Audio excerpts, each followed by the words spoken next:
Hello and welcome to PlayStation Access and to our list of the top 10 best couch co-op games on PS5. We're on a continued mission to gather our favourite PS5 games by genre, and this week we look to the titles that bond us with a common cause.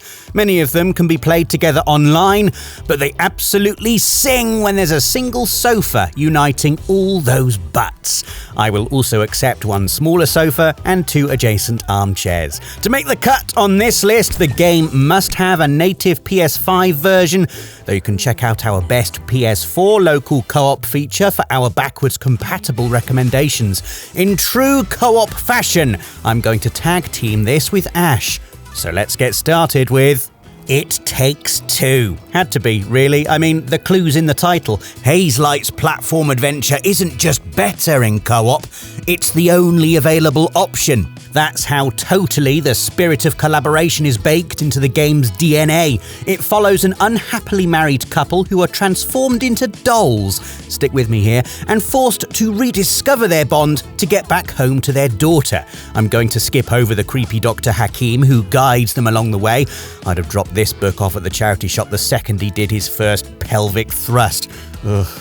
Really, it's an excuse for the 2 toys and us controlling them to come to terms with the fact that you can't always go it alone. The game's constantly placing your fate in your partner's hands as you toggle switches to steer through thrashing machinery, or wield bespoke gadgets to create paths, or play bodyguard to a beleaguered buddy. You also get tag team bosses which culminate in takedowns that are way gnarlier than you'd expect from a game with this Pixar aesthetic.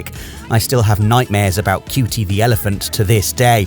And in the event that you can't quite let go of your competitive side, there are mini-games to keep your animosity bubbling away. Honestly, the variety it packs into a 10-hour journey makes this one of the greatest local co-op games on any platform ever, let alone PS5. I'm going to stick with Fabric and Friendship for Sackboy A Big Adventure, a breezy 3D platformer which can be perfectly enjoyed by a single player, but begs to be played with the aforementioned fabric-y friends. As has come to be expected from our burlap hero, there's an effervescence to this hand-sewn world that you constantly want to share with people, whether it's cooing over costumes, marvelling at the DIY aesthetic, or just taking a beat to groove out to the absolute bops on the soundtrack. I mean, it is licensed, so we can't include it here, but imagine all this playing to Britney Spears' Toxic! I like to imagine all PlayStation Access videos playing to Britney Spears' Toxic, as I know Rob does too. Thankfully, that's the only toxicity that does factor in Sackboy. The game encourages kindness and cooperation with the ability to throw fellow Sack people towards hard-to-reach collectibles, and the inclusion of co-op exclusive stages that split teams up and force you to work in tandem to solve platforming puzzles. I'd say it's particularly good for parent/child combos like me and Rosie, though it'll take considerable restraint for adults not to carry on long after the children have gone to bed.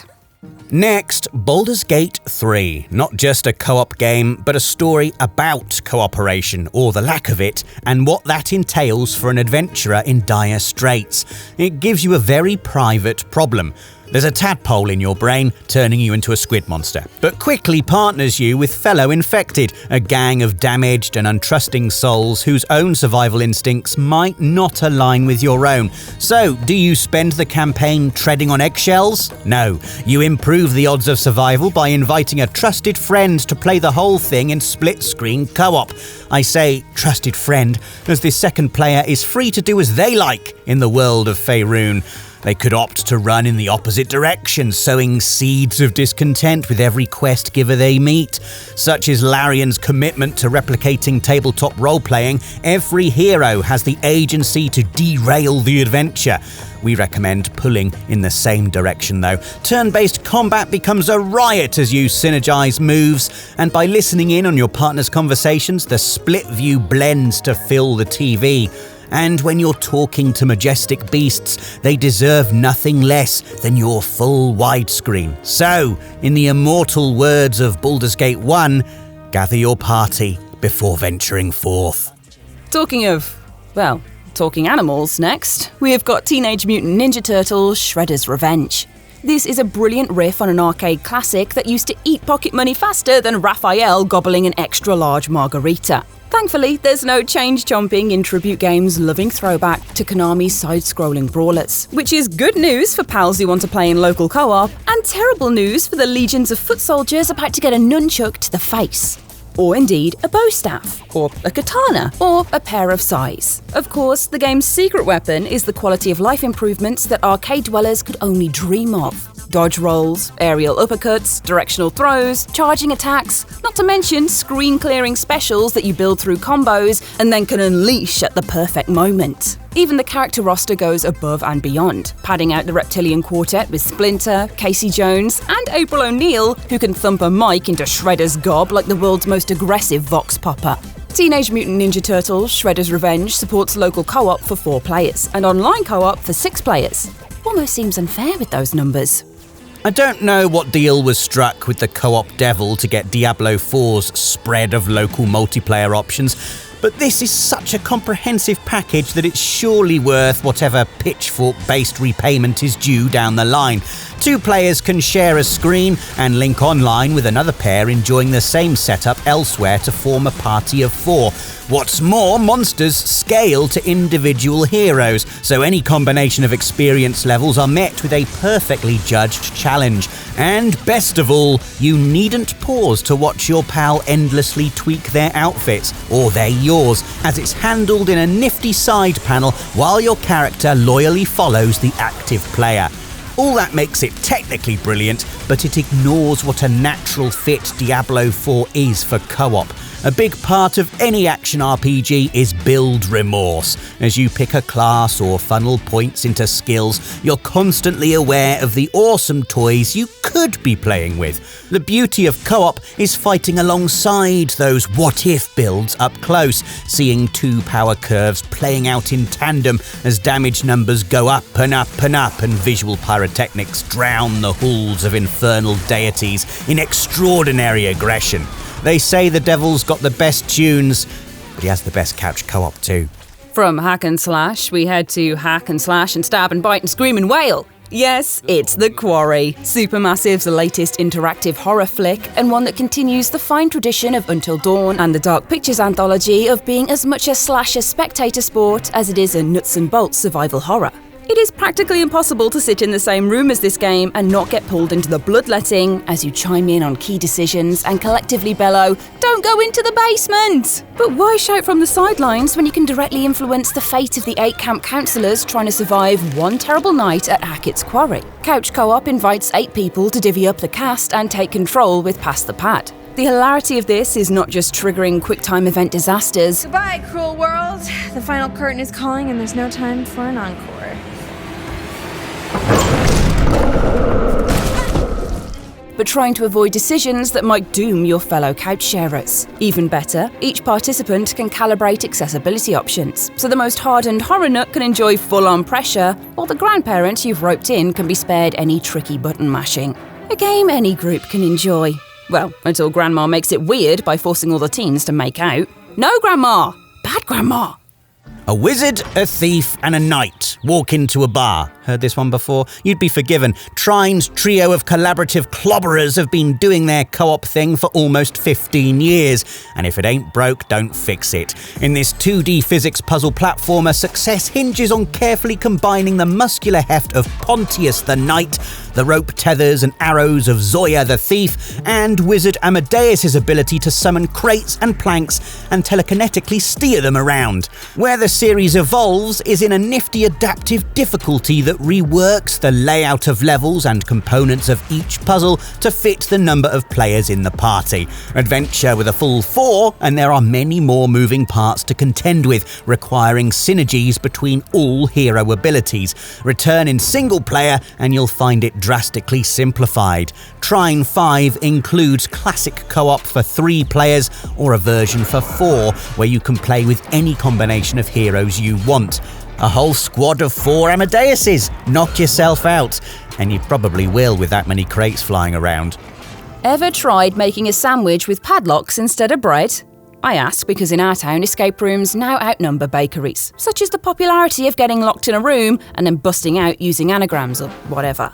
It seemed inevitable that some bright sparks would try making a game out of this. And so we have Coin Crew Games, and the game is Escape Academy, a whole virtual school dedicated to the art of opening locked doors with only a cursory understanding of European capital cities.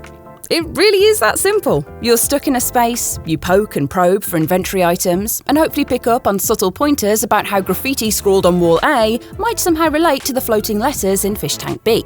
The beauty of local co-op is having the means to show A and B on the two halves of a split screen, a real boon to code breaking.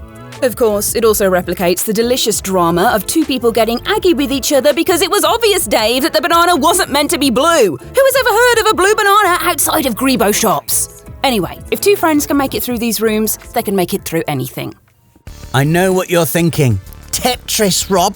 In a co-op list? Surely this is the lone wolfiest of lone wolf games. Just you and your concentration versus an ever-building stack of tetrominos.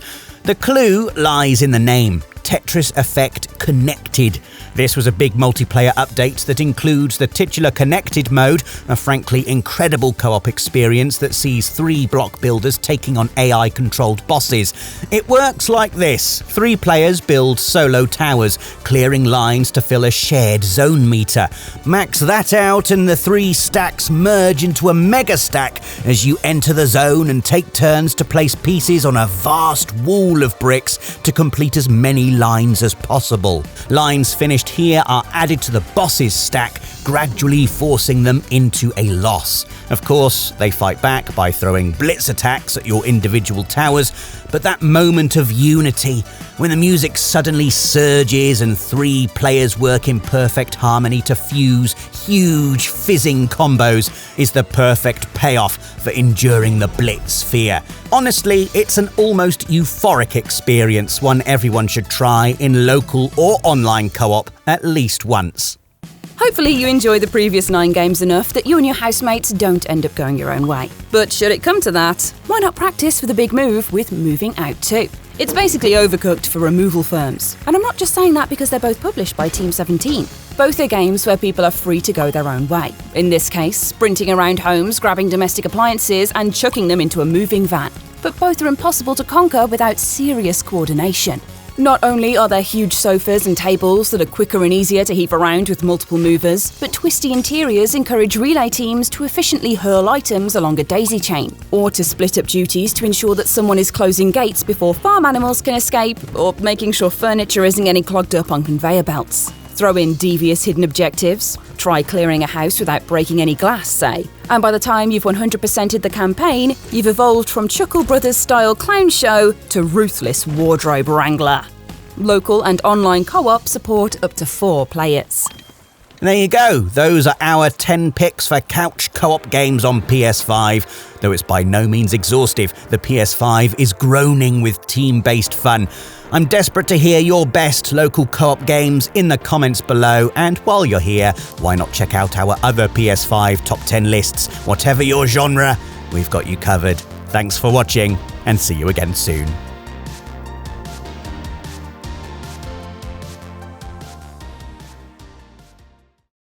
PlayStation